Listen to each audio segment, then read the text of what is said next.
Hello, Film Troopers. Now we are on to part two of Film Marketing Fridays with the topic of Facebook marketing for filmmakers. And without further ado, let's just get into the conversation and the Q&A back and forth with guest filmmaker Phillip Abraham.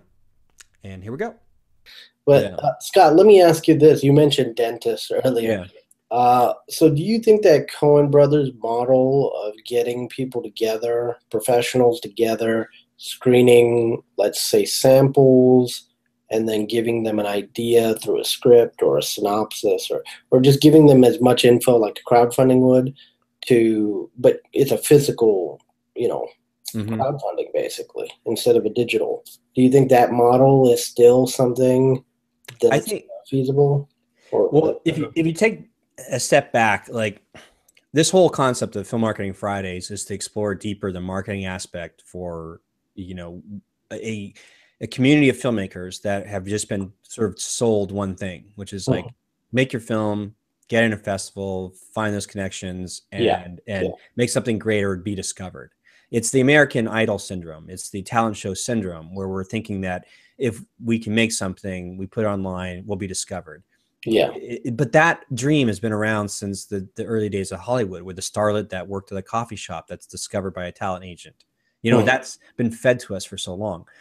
So Yeah. this concept of the Coen brothers testing anything out, or anybody testing anything out, is the same principles of any business, where if they're going to release a service or product out into the world as a business to be sold and to make money from, they have product testing sometimes. Right now there's a big movement in the software startup business world, utilizing Eric Ries' concept of the minimal viable product, MVP, which is software only gives you a little bit of a beta program of how their software is going to work, just enough features that make it work, and then the customers get feedback, which is why you see like iterations.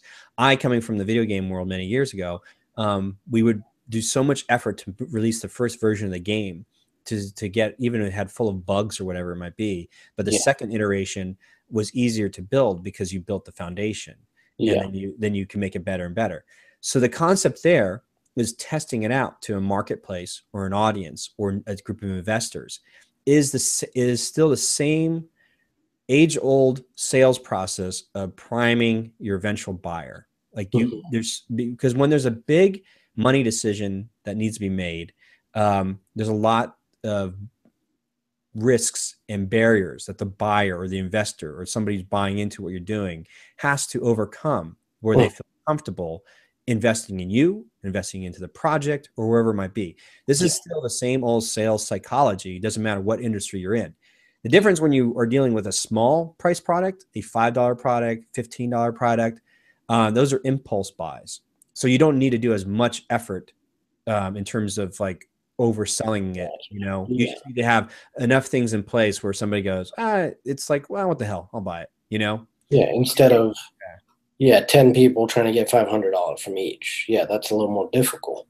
Exactly. Yeah. And so my challenge to you is just something, if you get stuck, like one of my things is, again, this film was because I had the equipment early, because I owned it. A lot of people own their own equipment. I Yeah. was able to make a feature film for $500.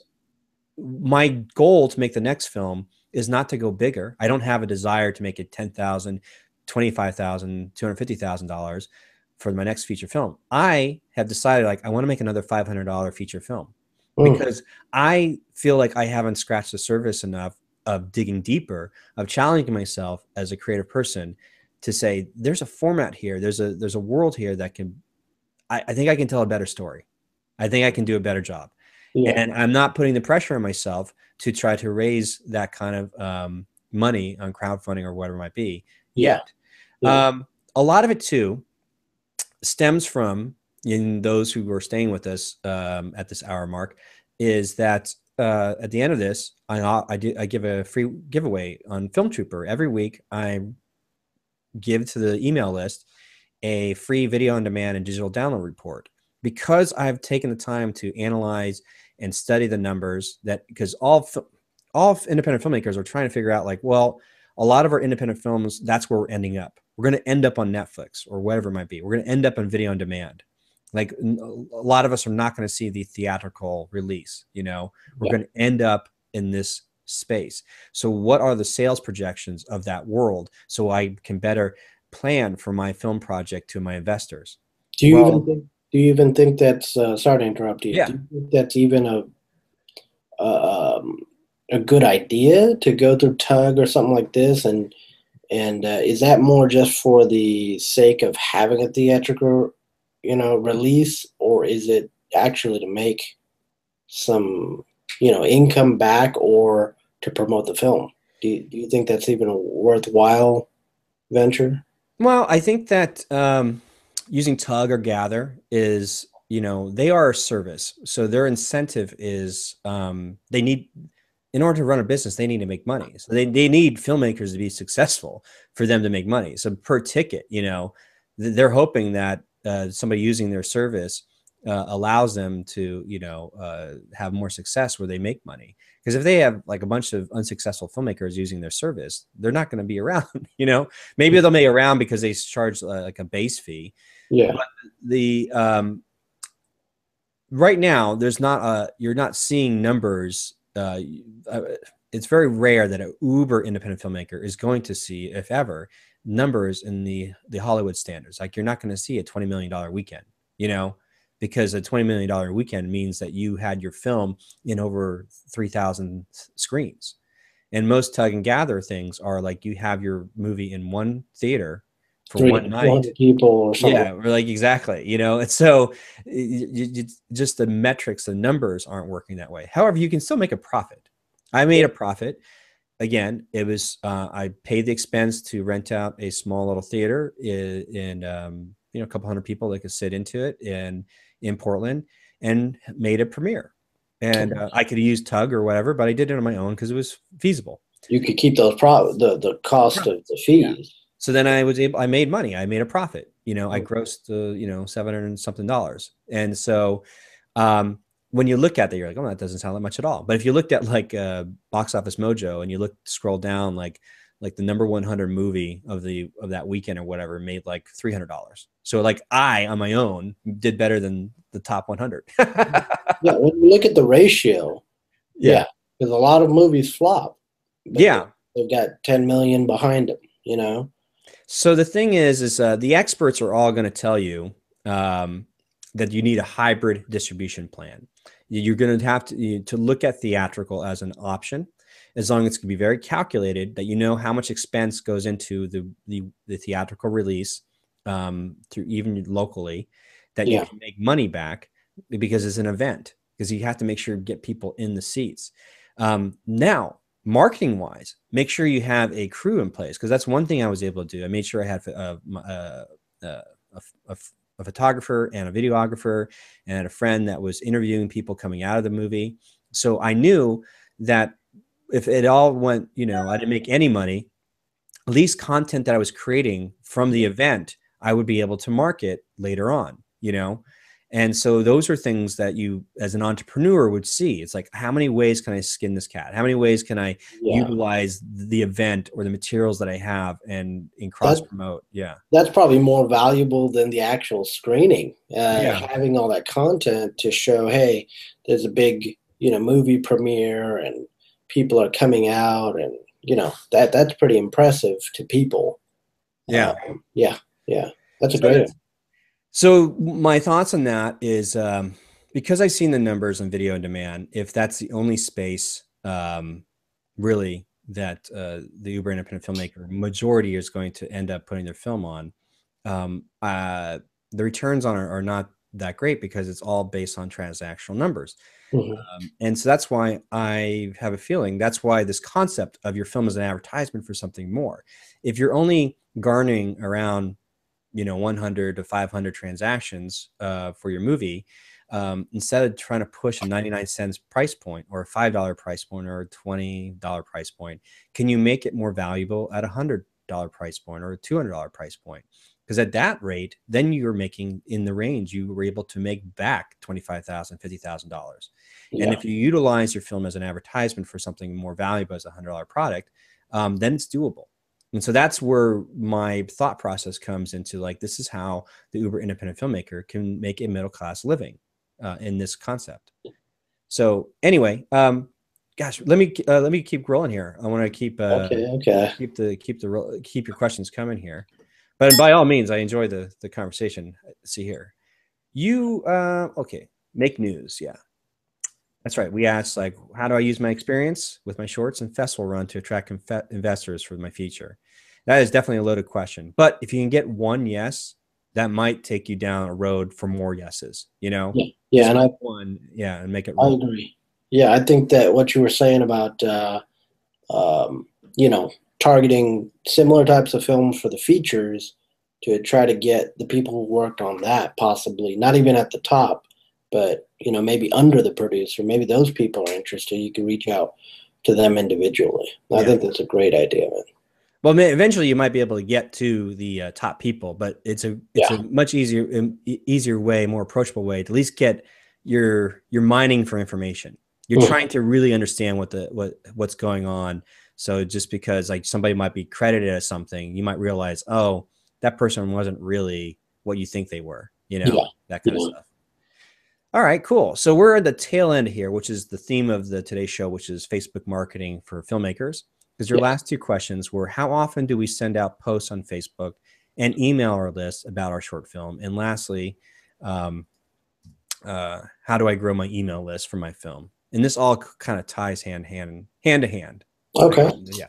So the 7-step Facebook marketing plan. Okay, here we go. So number one, oh no, come on, click. Let's take I know. Look at this. For some reason, like, for a second on there. Watch this. I got to do this. I'm gonna go back to my fat head real quick. For some reason, this thing didn't click. You know what?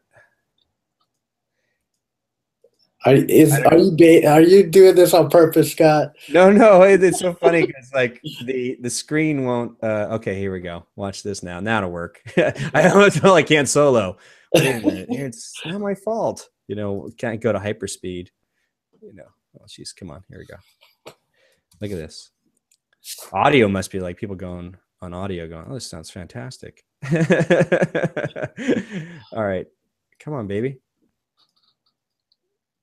Sometimes when I add the animation sections, do you see that now?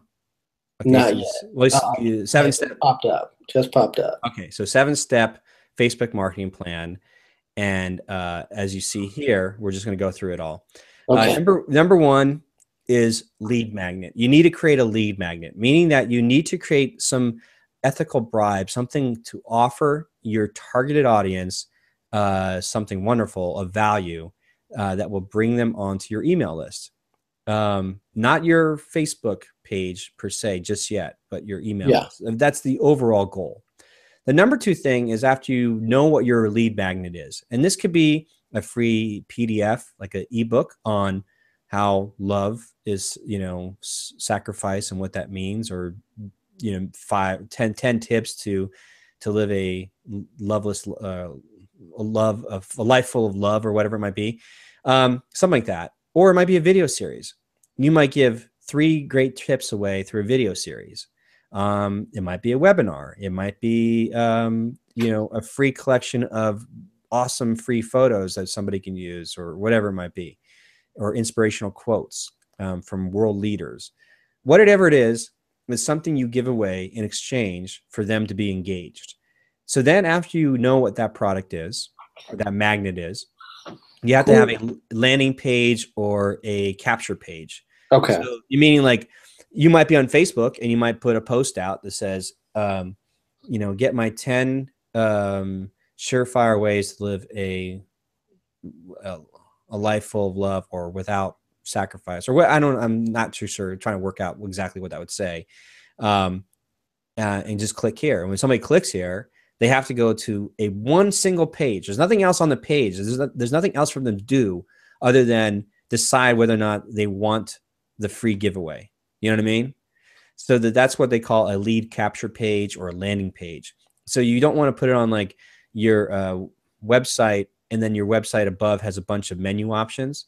You never want, you're allowing that that potential lead to go anywhere else other than make a decision of whether or not they want to enter their email or not. And so there's a company called Lead Pages that specializes in creating these conversion landing pages that do just that. They have one simple purpose. It's a simple one page with information and it's integrated into your email list provider. And that's the reason why you're online. And if you see an offer that's like, oh, I like that offer, I'll sign up. You click it. They set it up so you have no other option but to take action, you know?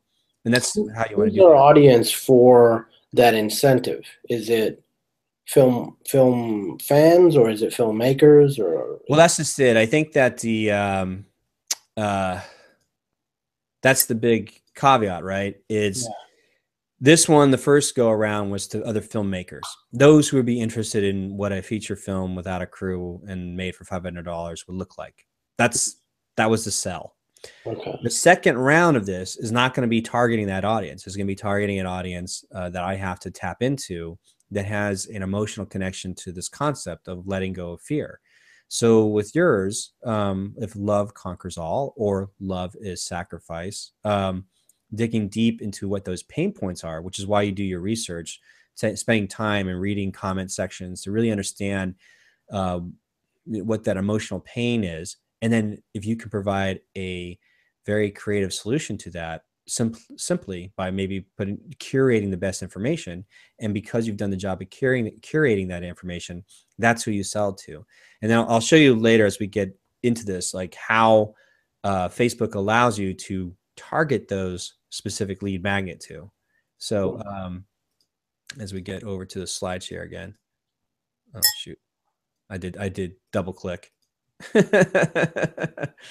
Okay, so number one in the 7-step Facebook marketing plan is you must create a lead magnet. Number two, you must have a self-contained landing page or a lead capture page that there's only one option to do, is either to that person, that potential lead is either going to commit an email address over to you or they're not. Scott, so just to clarify that number two, that can be on our website or that can be on our Facebook fan pages too, right? It can. You want to have it all over the place because you never know how somebody finds it. But eventually you're going to want to make a standalone page. And I'll show you what I'm talking about. And I can show it to you right now, actually. Let's see here. For instance, let's see here. Let's take a look at my webinar page, right? Okay. That makes it easy enough. So, okay. You see that, right? Yes. So what happens here is that somebody, even on their phone or something like that, yeah, okay, cool. So you see that. Oh, shoot. That's not what I wanted. Sorry, bud. I'm trying to for some reason. So Scott, is that page apart from your website? No, this is actually separate. Well, what happens is, I have this thing, like if I type in filmtrooper.com, that's my main site, and I have the URL webinar makes it easy for people that are to read, like, okay, filmtrooper.com/webinar. If I type that in, it actually redirects to my lead pages site. So this is a standalone, what they call opt-in landing page, and it promotes the free webinar, tells you what it is, and it tells you, I do have limited space. I can't have everybody on, and it has a countdown or whatever it might be. And it says claim your spot or claim your gift. When you click this, then this pops up. You have one option, you have one option to enter your email address into this. And then they sign up, and then it takes them to the thank you page. I can do the same thing with my free gear guide, which shows the equipment I use, the equipment list. So if you look over here, this is it. If you go to freegearguide.com, there's nothing else to do on this site. There is no site. It's one page that tells you, look, if you want this, then you can download the guide. And then you download the guide, you have one option. That's enter your email to get the guide. You You're controlling the buying environment or the buyer's environment to make sure that they commit an email to you of what you're offering. So that's what it means by number 2, creating a lead capture or a landing page to do just that. Because if you're on your website, like if I click over your fishing or your Philo Pickens Productions, Yeah. this is good. Actually, what you have here is good because the front page says, hey, if you want to know more, boom, there's a call to action here. But you saying like receive all sorts of goodies. But if you can actually, there's plugins now, like if you're on a page for a while, all of a sudden a pop-up box shows up and it gives you, I know, I hate it. I don't use it, but it apparently is very good at But there should be some incentive, not just submit yes. and receive all sorts of goodies. It should be more specific and have exactly what. Yes. So Okay. now if you looked at Buzzed, if you go to your site, imagine there was something here that said like a big option, some link that says, get this free, ebook about this topic or whatever the theme is, Or the making of Buzzed. Yeah. How making or yeah, something like that. And it's like when they click on it, then it jumps them to a separate page where they have no other option other than to either enter their email or not. There's nothing else clutters their decision to do so. okay. That's what so that's what they refer to as creating a lead capture page or a landing page. Okay. I got you now. Yeah. So the number 3 is when you're working in Facebook is sorry guys, I really need to explain something about Facebook marketing. One, I don't use it yet because Facebook changed their rules last year and I wasn't sure whether or not where it was going to go, the policy. In order to make Facebook marketing work for you, you're going to have to pay. And this is what they are forcing you to pay for ads. So it's okay to pay for ads if you know that you have a funnel system, a sales funnel system in place that every ad that you pay for, you have a system in place that maybe every dollar you spend on Facebook, you're going to earn $5 back, whatever it might be. So the organic reach in Facebook is completely stifled and limited.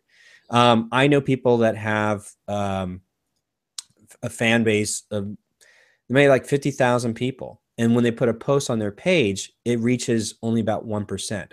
You might see only like 200 people liking the page, 10 people commenting on it, even though the page it came from said that 50,000 people liked it. What Facebook is doing is that if you want to reach the rest of the people that liked your page, you got to pay.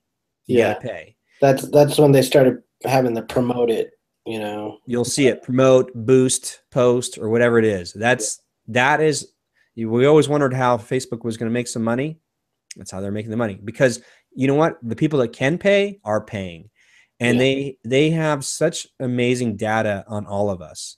And data is king. And they are able to use their programming algorithms to target the ads specifically. So the marketers that do have work for a company or something have the option of really utilizing Facebook to their advantage. Much better results than what's happened in Google ad spend. So yeah. So with that said, I had the caveat here is that if you really want to play in Facebook and you want to use Facebook marketing strategies, you have to be ready to spend some money. Not a lot of money, depends. It's all relative. Spend a lot of money, you might get a lot of results. Spend a little bit of money, you might not get any results. I mean, you mentioned that 1% sharing something from a site, even on our fan pages. We're not, there may be 150 people on there. They're not even getting the info, that we're posting up. So, so this is the way Facebook marketing, a way to be successful at the strategy of Facebook marketing. And again, I want to put a credit because this actually comes from one of the best Facebook marketers out there, Amy Porterfield. And below is a link to the strategy that she shares. And there's other people that I follow as well, but she seems to have a much much nicer, concise way of making it happen and making everybody understand how it works. So yes, so 7-step process of the Facebook marketing plan is: number one, you create your lead magnet. Number two, you have a standalone lead capture page, landing page.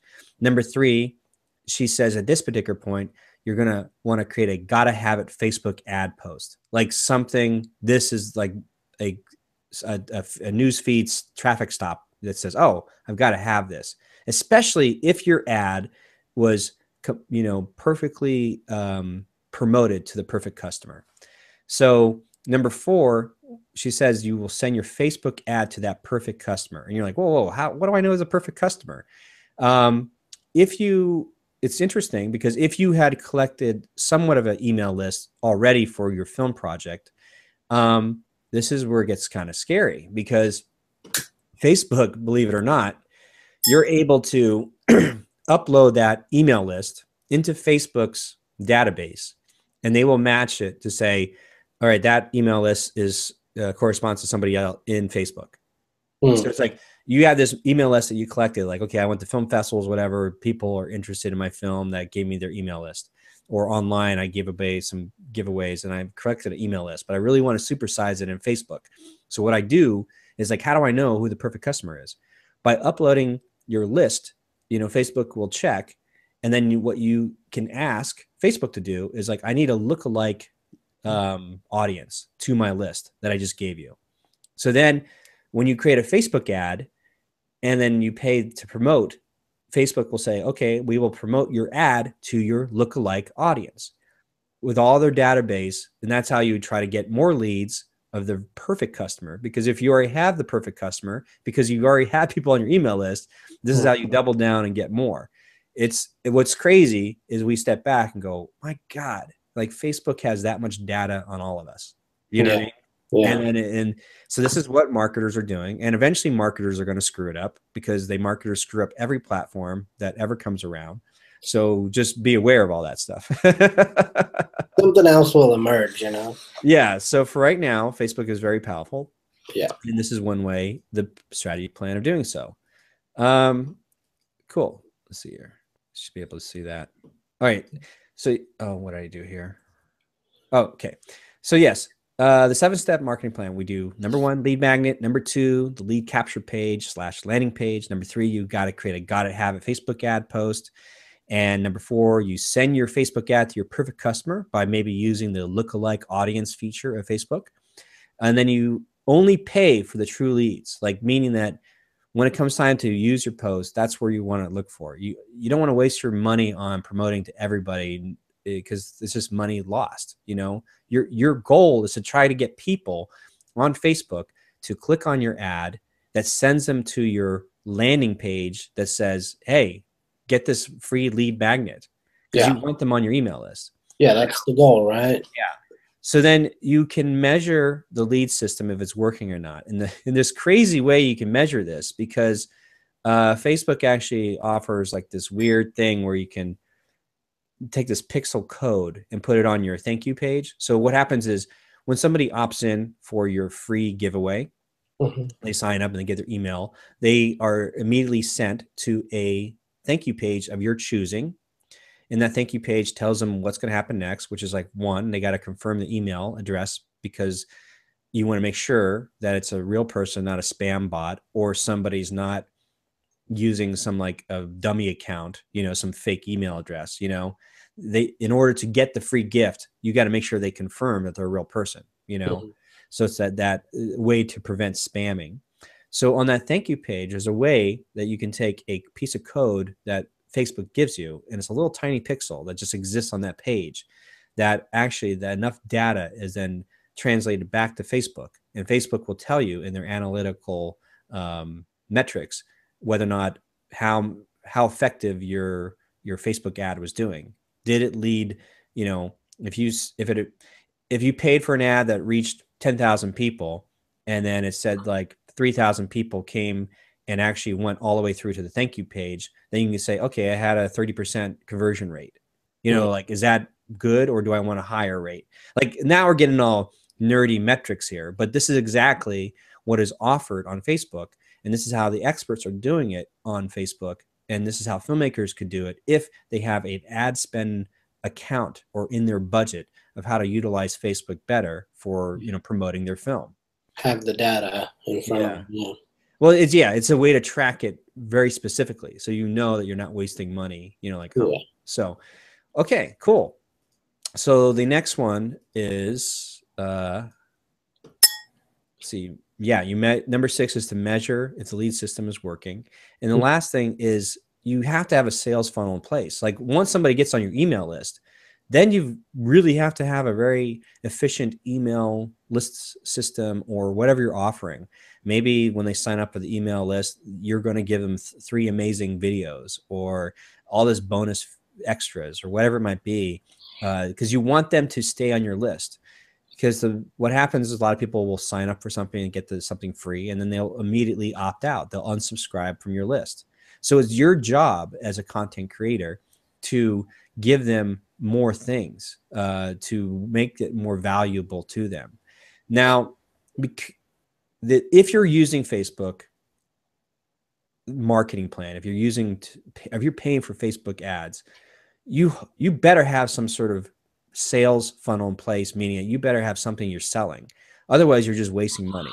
You know, the goal is that you're trying to spend money on every lead who gives you more money. Like if you spend $1 on a Facebook ad and that gives you X amount of leads, you're hoping those X amount of leads convert to at least $2, if not $5 or more. You know, otherwise you're just spending money and not seeing any immediate results that translate into sales. So with that said, I'll go to the next slide here. So if you want to know what a Facebook, this is Amy Porterfield, and this is her example. So she would use something like this. She gives an outline at the top. She says, join me. It's an invitation. So she's not shouting at you. She's not going, hey, check out my film, check out my program. She's like, I'm inviting you, join me. This is what I'm going to be tackling. It's free training. There's 7 surefire strategies to get more fans. Click here. So this is all created. So when you're scrolling through your news feed, you can stop on your mobile phone or whatever and go, oh, if this was targeted to your mindset already, this speaks to you. You don't see it as an ad. You see it as a value added. Like, yeah, you know what? I like this. I'm going to sign up. I want to know more. So you click it. So I took this concept and created my own for my webinar. So the same stupid thing, like my fat face on the other side, and then I get an offer, and I'm trying to create some colors that would pop out in the blue-white color palette of Facebook. And in mine was very simple. It said a free webinar, 10 things filmmakers get wrong when selling their film online and how to fix them, and quickly said, claim your spot. Boom, really like graphic-wise. Here's the link. You click it, and that will send you to the sign-up page, and then I show you when the times are or whatnot. Now, the interesting thing is because I just posted this to my Facebook Film Trooper fan page, and I didn't create it as what they call a dark post. So what that means is in Facebook, gosh, that sounds so loud. In Facebook, they have a thing they call dark posts or unpublished posts. So if you have a fan page for your film, you would go into the ad manager, and with an ad manager, there's a section called the power editor, and the power editor allows you to craft the greatest, you know, ad you can make in the Facebook parameters that look like a regular Facebook post. Were those paid ads or they're just regular posts? At this particular time, when you're using power editor, you will have to pay. Okay, gotcha. When you're doing the difference they call a dark post is that you're creating an ad that your fan page will not see, so that they're not getting spammed, you know, so they don't feel like you're advertising. But what it does do is it's tied to your fan page, so that when you are sending it out to the lookalike audience or a targeted audience, they will see this in their news feed. And then when they click it, the couple things happen is, one, they sometimes automatically become, if they like it, it automatically likes your page, likes your post, likes your page. And the way the ecosphere works, or the system works for Facebook, is that if you are trying to reach somebody that's not a fan of your page, not a fan of your movie page, then you're going to pay a lot more money to reach that fan or those lists of people that are not on. But if you can eventually get them on to like your fan page, your movie fan page, then you can retarget an ad to them later and pay much less.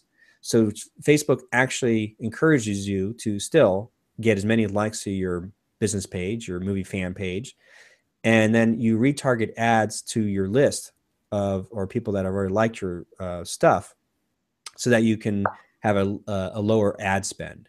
Okay. I don't know if that makes sense. So it's like one of those things, like Sense. if you want to try to get in front of somebody who has a larger audience than you, that has a larger Facebook fan page than you, then you got to pay. But if you've done the work and you've supplied valuable shareable posts and people liked your page, then Facebook will reward you by the next time you want to advertise to your own fan page, then they'll charge you less. So there's a strategy there of trying to create stuff that engages people to like your page. But the real thing is then you got to do that extra step, because you got to get them onto your email list. Because then when they're on your email list, then you can really give them value. And then you really know whether or not they're a true fan or not, you know? Yeah. Yeah. So let me see what else here. I want to show you. Oh, where did it go? Scott, how often should we be Often? Yeah. emailing our audience? I mean, I know that's kind of subjective. I mean, but we want to keep them engaged, but we don't want to over email them, right? Yeah, it depends on what I think it's quality. The quantity is important. If you can do, maybe the golden rule is like try every other week. Yeah, You know what I mean? Every other week. Just so that it's once or twice a month, right? Yeah, let's do twice a month. Let's start that. If you can't, then eventually get to once a month. I mean, once a week. The reason being is, like, for me, for Film Trooper, I realized, okay, I've set this up just recently where I offer the free video on demand and digital download report. So in order to make that happen, I realized I got to come up with this weekly email list. I'm still not very good at it. I am fumbling and bumbling trying to figure out how best to serve the Film Trooper community. And I also, like these sessions here, I want to figure out how to do a better recap of them and share that in the email list. So that way the emails, when they come out, are really valuable, that they know, like, every week I'm going to get an update on Film Marketing Fridays. I'm going to get a free digital VOD report. To me, that says that's value that I can give to the community on a weekly basis. Now, if I'm doing a film project and I have my film, maybe just every other week is just suffice. Just let them know, like, it exists. But you really want to create something where somebody has to open your email, and there has to be something wonderful in there. It's a struggle. It's an art form. And believe me, there's marketers left and right that are still the figure this out, and the experts are selling courses on it. There's a whole art form of how to engage and keep your audience engaged with email. Because you really ideally want to get to that place where I'm excited to see, Phillip's email. Oh, I want to know what's going on in the film. Perhaps what you could do is, this is coming, structure an email campaign where you're going to give out an email every other week, twice a month, for 3 months to 6 months. And within that time, you can construct perhaps a cliffhanger, something to make it like season 1 of your email, of your email campaign. Season 1 of your email campaign. What does that mean? Like anything to keep them engaged. Because what you want out of the emails is, when you send them, is give them fun, valuable information. But is there a way to create like a cliffhanger, like we're used to seeing in movies, but in an email format? And that could be the story of, like, we're waiting to hear back if we got the South by Southwest. Dun, dun, dun, dun. We'll let you know, or like my anxiety or something like that. People want to know. And then if you want to know more, then always have a call to action on your emails that say, reply back, or let me know what you think, or ask a very specific question. Like, what do you think between these two posters? The idea is that you're trying to continue engagement with your audience. and it actually prevents spam I because didn't even think about that. Yeah. yeah. So what it also does, really what you want to do is the first email that you send somebody when they sign up for your email address or for the free giveaway is always end it with a really simple question. Like, what is your favorite movie of this genre or whatever, might very specific, and tell them in the email, go ahead and reply back to this email. I would love to hear from you. Because what happens is what you're trying to do is get immediate engagement. If somebody replies back to the first email, then what happens is it also helps prevent ending up in their spam folder. Okay. Yeah. So, because once Well, somebody how replies, does it prevent the spam going to the junk or spam folder? well, sometimes the way emails come through when an email service like an Aweber or a MailChimp or Infusion, um, people are using Gmail. If they haven't properly organized their email inbox, because right now by default, when somebody signs up for Gmail, or the new settings are, you have your general inbox, but there's also social, a tab for social and a tab for promotion. Oh, And sometimes like Gmail just might automatically throw it to one of those tabs or folders. You yeah. don't know it. And or in some of them, some emails that I've signed up for still end up in spam. I didn't know it until like months later. I look in there, I'm like, what's that doing Yeah. in spam? But once you have somebody reply back to your email, that triggers the indicators of the email service to say this person wants these emails. If they're replying back, it won't be considered spam. It's just, But it's already going into their spam, right? well, So, like, for example, right now, to give you a specific example, we've got an open rate at about 69, 68%, which what's happening to that 30 some percent? Or, they're not getting the email, it's going into junk. How do I get them to know, or how do I notify them or let them know? sorry about Uh, that. no, you're good. You're good. How do I get that 30% to open the emails? Well, Because it's consistently that open rate. first of all, that's fantastic. If you're getting 60%, that's amazing conversion open It's rate. a That is small amazing. But audience. still, but the 30%, what happens is, one, in the metrics that you see, you can actually then send them a private email directly just to say, Okay. hey, I'm just checking to make sure that the emails we're sending you have not ended up in spam. If that's the case, then go ahead and just reply back to this email to let me know that you're still interested. So once they reply back, then like, okay, I have the same thing. I have the metrics in my email MailChimp that show, like, wait a minute, like it says like people aren't opening or very unengaged. So then when I email them directly with a straight, non-fancy nothing, just a straight up like general email, I just asked them to reply back if they still want to continue getting the emails, because I was trying to clean up the email list. And I had a handful reply back like, oh yeah, I love it. I keep seeing everything. And I'm like, but it doesn't register that way when I see it in the metrics. So you Yeah. don't really know. Okay. And one of the great takeaways They could from be just looking at it through their, how you can click the yes, email but not open right, it. right. That could be it. But whenever you can, every email, if there's an opportunity to promote engagement, promote people replying, Yeah. that'll just make it stronger because That's that such a yeah. no-brainer, Scott. I never even thought about that. You always think with the email campaigns, you're just informing your audience. Yeah. I really didn't even consider that aspect of engaging them, having them respond, asking questions. I hadn't even thought of that. That's great advice. And that, again, this comes from the experts. I'm curating it and I'm applying it. And, sometimes it works, sometimes it doesn't.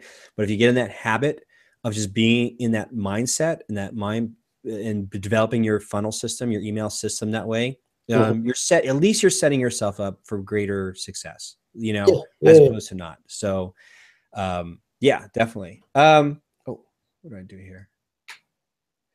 I want to show you real quick. if people are wondering like, oh gosh, well, how do you use like the power editor? How do you set up a Facebook ad? In this slide presentation here, this particular fella has a very simple three videos, like 10 minutes each, where he shows you how to create a dark post, how to set up a Facebook ad. And that's at this link here. Again, all this stuff is available in the show notes. It's available in these PDF slides that are available when the show's all finished. You can download them. So, and I'll make sure to send this to you as well, Phillip, so you have it. So you can just see, if you go down this road of wanting to spend money on Facebook ads, this is how it would work. Okay. And let's see, what do I have here? Oh, we're kind of near the end here. We had an epic run. I may actually have to break up this session. It's been long. Yeah, we're gonna break it up into two parts just to make it informative. So very informative. Yeah. So yeah, I think I might have to do that, but part one, part two.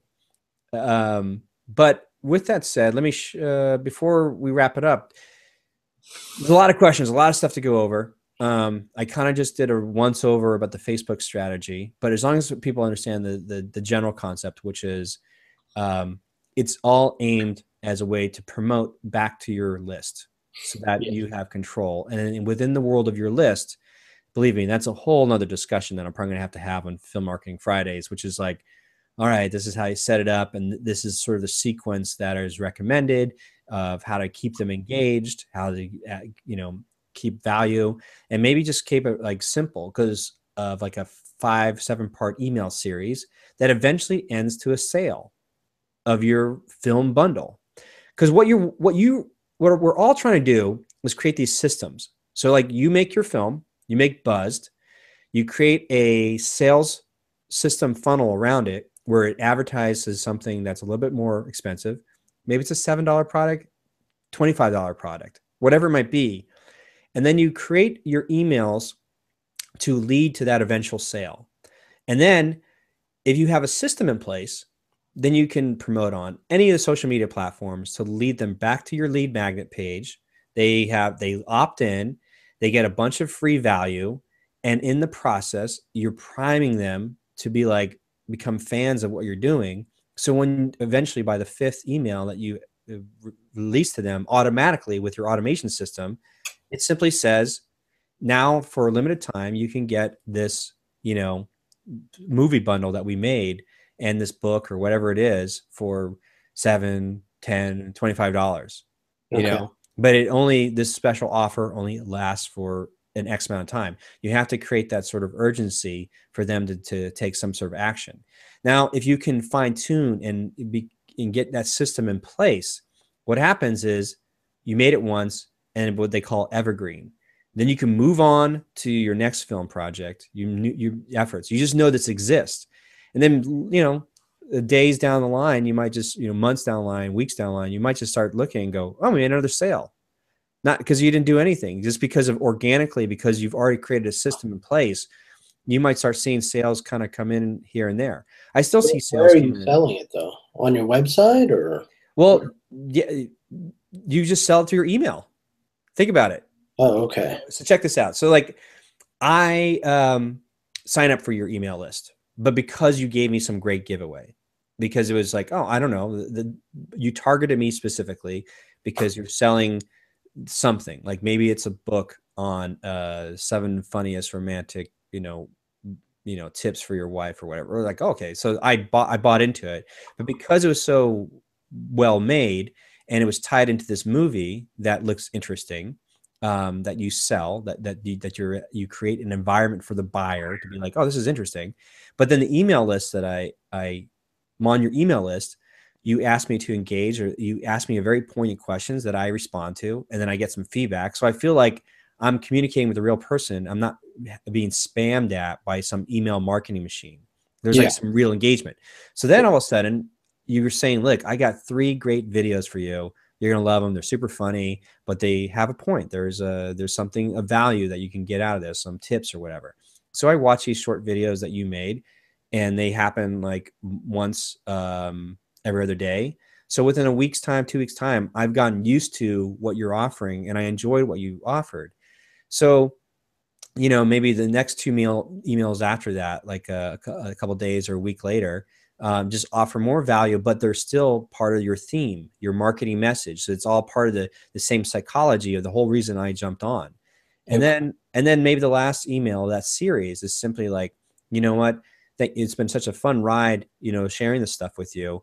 Um, we this is I want you to say that there's an offer going on, a limited time offer. You can get this bundle that includes the book or this video series on top of the film that that sparked this whole thing to happen.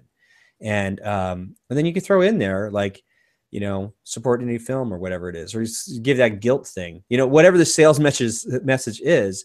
Okay. Right there in the email is I click it, and that sends me to a sales page and the checkout page. And you can use a service. You can sell it directly through VHX. They do a really good job of bundling things. You can use that service. You can use a service like gumroad.com. Makes it really easy. I sell my book bundle not only on Amazon, but mostly and also on Gumroad, because they make it easy for you to upload digital products, your That's film. Gum, ROAD. Yeah, Gum and then Road, just GUMROAD, Gotcha. Gumroad. Okay. So within your email, the whole sequence was enjoyable, and I see like a limited time only. Okay, maybe you don't click it right away. Then you send out like another reminder right like an hour before the deal ends, just letting you know the deal ends in an hour. Oh, okay. I'll make sure I get it because the price point works out or whatever it is. And so you have that system within your email. And that way you don't have to be out there pushing it, the sales bundle by itself, like on Twitter or Facebook, like come What check it about out or buy it. what about selling it through like crowdfunding? What's your thoughts on that? Like it'll like Yeah. you're offering the promotion, the crowdfunding has a time limit, and Yeah. you push everybody towards there to check out and choose from the 5 options that you have, you know? You could do that too. Again, there's no rules, but the same Okay. concept holds true. The difference is with email, you have a personal one-on-one relationship with somebody because email is this format that is still like somebody's got to deal with it. You know what I mean? Like it's not like social Yeah, where I can flip through a couple tweets and never see them, or yeah, say Facebook or Instagram. It's all fleeting. But with email, all of us have to deal with that crap every day. So if your email is not part of the crap pile and it's valuable to that person, there's actual physical action that needs to take place within that relationship. With crowdfunding, it could happen, but again, what happens with the email system, which is why all the experts say that we really need to still work on email. hmm It's part of the primer of creating the ultimate buying environment. With crowdfunding, you're directing somebody to a page, and then you only have one page and some videos to make your sales pitch. I yeah, may not be in the right place or right mindset to say, I might go to your crowdfunding page and see like, oh, it's day 29 of 30. I'll come back. You know what I mean? Like I might see it, but then you're going to have to make me come back again somehow I got to you. that crowdfunding page near the end to say, hurry up, it was the last minute where all this stuff was going out fast. Then maybe I do that. But it's taking me out of the context where, with an email, it's all self-contained. If you can create that self-contained world and make it real simple in the email, like here it is, special deal, ends in 1 hour, click here. Okay. You know what I mean? It's Okay. where we started with the lead magnet, where Yeah, when you go to the yeah, lead page, like there's nothing else to do other than give your email address. yeah. You don't You're want to create too many distractions. Yes, you're trying to create that buying environment where there's nothing else to do, but okay, I'll buy it. Okay. So just stuff to think about. Yeah, yeah, great stuff to think about. Yeah. I mean, I think, oh, man, just that idea of engaging an audience, how no-brainer is that?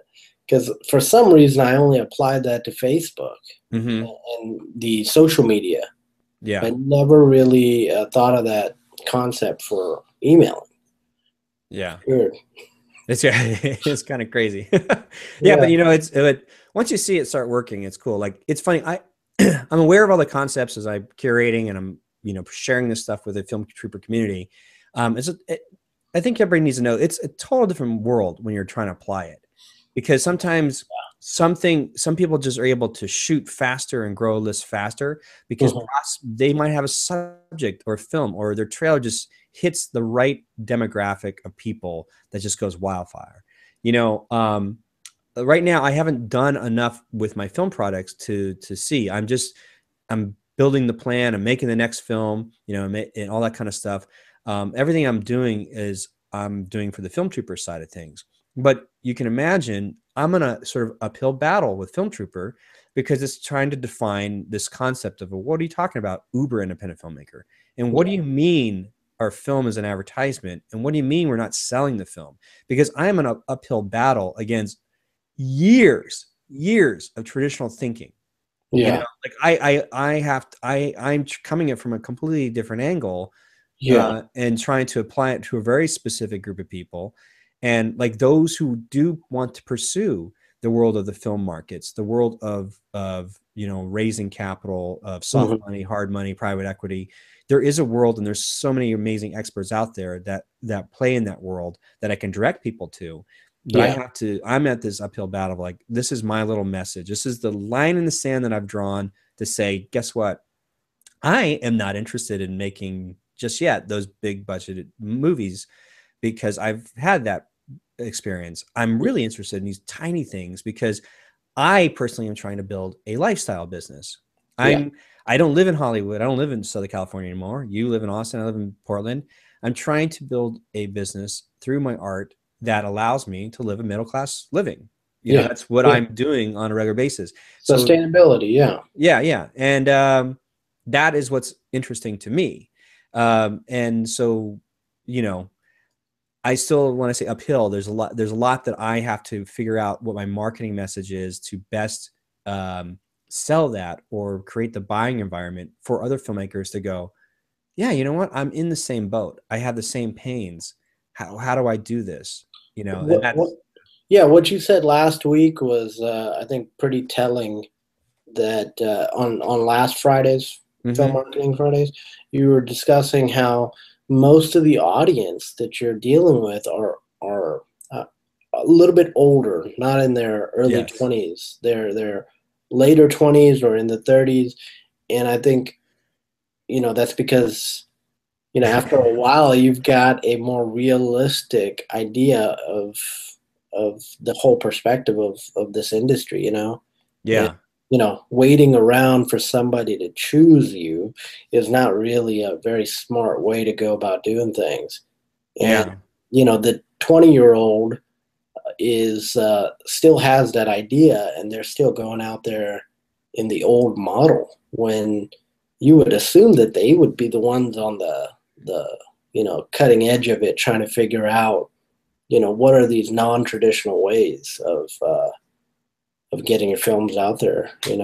Yeah. That So yeah, it's it's a re-education. It is a uphill battle. And it's funny, kind of going into that, the show Shark Tank, they always like don't invest into a product or a business that they know they have to re-educate a consumer base. Yes. Um, Yes. like it's easier to jump into a parade that's already has tons of people involved with it, like Mhm. the cooking industry or the cookbook industry or fitness, health and fitness, you know, like that kind of stuff. The filmmaking is interesting, especially this level, because the blogs that do well are talking about certain film festivals. So we get, you know, news items from people that are making it part of the prominent film festival that are working in this sub industry of Hollywood, or film gear, you know, equipment. Like those are the two worlds that are thriving. But when you Yeah. get into like film marketing or film strategy or film business part of it, Yeah. there's then the numbers just go wee go down a lot more. Yeah. Because that's left to the independent, which is like 1 million or 5 million, in Yeah. that range, what they Yeah. consider independent, which is ridiculous. Those are not independent. Yeah, it's that's why I kind of define it. In the webinar I put on, it's like definitely try to clarify what my goal is for the uber independent filmmaker. Yeah. Isn't that funny how that word independent filmmaking has been co opted? It's something else Yeah. now. Yeah. It's almost a genre. I know that some people say, well, what is indie film? It's almost Yeah. a genre unto itself. Like it's Yeah. so anyhow, let me wrap up. We've hit like a 2 hour mark. So what I'm going to do is I will break this up into two parts Okay. to make it more tangible. So you hear on the podcast, like part one, then part two. And, but Scott, can I ask you one yeah. quick question? I just want to ask you about the audience. So if I'm dealing with creating some sort of lead and Mm-hmm. I'm creating a package, like you said, the cube, you're specifically working towards filmmakers, that's the audience. The first, So yeah. First yeah, wave. That was my first wave of marketing. Yeah. the first wave. And so right now I've got an audience in the email list that are, sorry for all those beeps.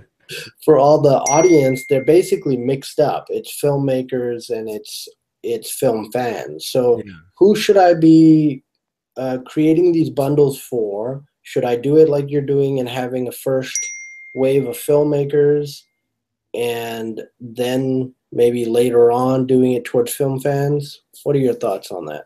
Um, I think that I think you just try. The easiest thing to do for you is just ask your audience. I mean, honestly, just send out an email, a heartfelt email, maybe a short video of you speaking into the camera, saying, Okay. "Thank you so much for being part of this list." I go, "I'm at a crossroads. I need to expand it." And these, let me tell you, like, this is the theme of the movie. This is the reason I was connected to that theme. This is the reason why I made the film. He goes, and I would like to share this message with other people or whatever it might be. Or you can say, I made the film because I was really passionate about filmmaking. And I was passionate about this process of doing this. And I would like to share with you my journey and me learning all this stuff. So, what it is it allows the audience to go, all right, cool. He's really passionate either about the message of the film or he's passionate about the process of making it. And he's going to share us his journey. Then that is what your marketing message is going to be, and that because that way it's going to sustain you because it's what you really are interested in. um the interesting thing is like someone like Quentin Tarantino is made a career at basically being the ultimate film geek. Yeah. Somebody who loves film so much of all over the world of different films. I mean, he just geeks out on cinema all over the place, like Martin Scorsese before him. And his films are a celebration of his geekiness of Mhm. films. Like he's the only one I know that really that comes to mind that has totally scored, the brass ring, the holy, the gold, chalice or something from this concept. Yeah. Because a lot of other people in the film space, one of the people I follow on YouTube, the guys, Ryan, for his last name of Film Riot, just love what they do. Oh Just yeah. they do such great fun videos of showing you how to make, you know, awesome visual effects and movies. And then he shares with you sort of like his process of making his films. He's got that fast Real communication fast. Yeah, yeah, down. yeah. Yeah. But the interesting thing about it, there's the translation between those who follow him for his how-tos are not as large as those who eventually, it doesn't always translate to sales of his short films. So it's something to think about. It's like, it's Ryan Koo of nofilmschool.com. Same way. Yeah. He started the blog of No Film School, and he's shared his journeys of his film, his short film, leading to a feature film. This large audience of No Film School, it doesn't necessarily translate over to his own individual projects, um, because because the people who are there for No Film School are there for the discussion of film gear, film gadget, independent film. The people on Film Riot are there to learn about how to, you know. So you need to figure out like where your desires are, what's going to keep you sustained, interested in, and it may just be your own personal curiosity of the process, but there might be a deeper question that you have as a filmmaker of stories. So there might be an overall theme. When I mentioned earlier in the session of what your theme is, what your elixir is, that is what you're exploring. That's your journey to find out what that is, and sharing that with your audience may be what's going to sustain you throughout.